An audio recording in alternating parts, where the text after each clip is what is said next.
ये जो bill pass हुआ है कोई गलत नहीं हुआ है।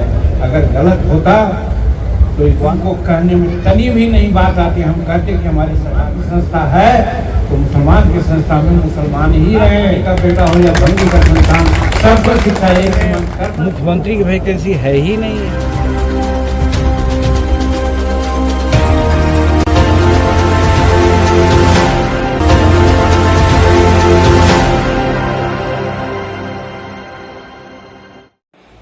नमस्कार, मैं हूं धनंजय वैद्य और आप देख रहे हैं न्यूज ग्लोबल 24 बिहार झारखंड। बिहार के पूर्व मुख्यमंत्री सह केंद्रीय मंत्री जीतन राम मांझी ने बिहार में मुख्यमंत्री के सीटों पर लेकर बड़ा बयान दिया है। उन्होंने तेजस्वी को नसीहत देते हुए बताया कि बिहार में मुख्यमंत्री की वैकेंसी है ही नहीं है।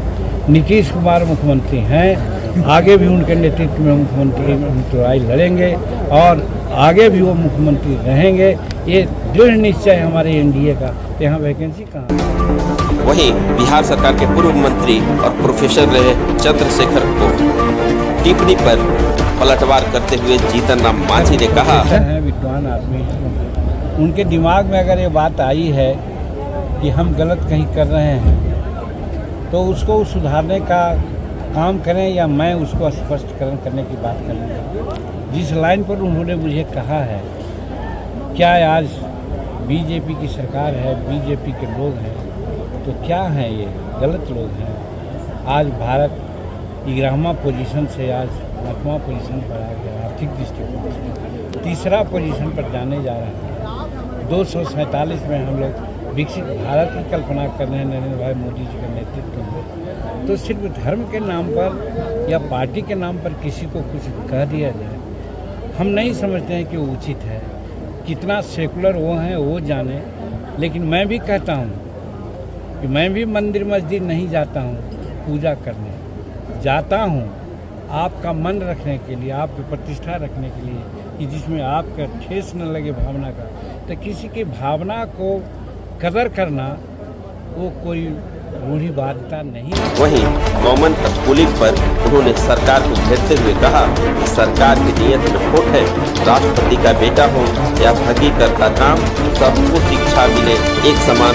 देखिए ये रिपोर्ट। आज 78 साल में जिनकी भी सरकार हो, जिस सरकार के अंग हम भी हैं, अगर हम दिल से गरीबों को फायदा करना चाहते हैं तो कॉमन स्कूलिंग सिस्टम को लागू करना चाहिए।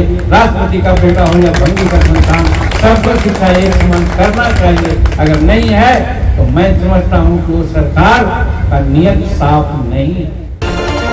वक्फ संशोधन बिल पर उन्होंने केंद्र सरकार को घेरते हुए केंद्र सरकार को ही नसीहत दे डाली। उन्होंने कहा कि जब दूसरे धर्म में किसी दूसरे धर्म के लोग जा सकते हैं तो हिंदू धर्म में क्यों नहीं। दूसरे जात दूसरे धर्म के लोग क्यों नहीं है कि जब मुसलमान की संस्था है तो मुसलमान की संस्था में मुसलमान ही रहे। हिंदू की संस्था में जिस तरह से हिंदू लोग हैं, दूसरे लोग नहीं हैं, उसी प्रकार से वहाँ भी होना चाहिए। अब नहीं तो जब उनके संस्था में गैर मुस्लिम जा सकते हैं तो फिर हिंदू के भी संस्था में गैर मुस्लिम हिंदू जाए, ऐसा हो तब मैं मानता हूँ। यहाँ पर सरकार की कोई है दिक्कत, इस चीज़ को मैं मानता हूँ। ये जो बिल पास हुआ है कोई गलत नहीं हुआ है।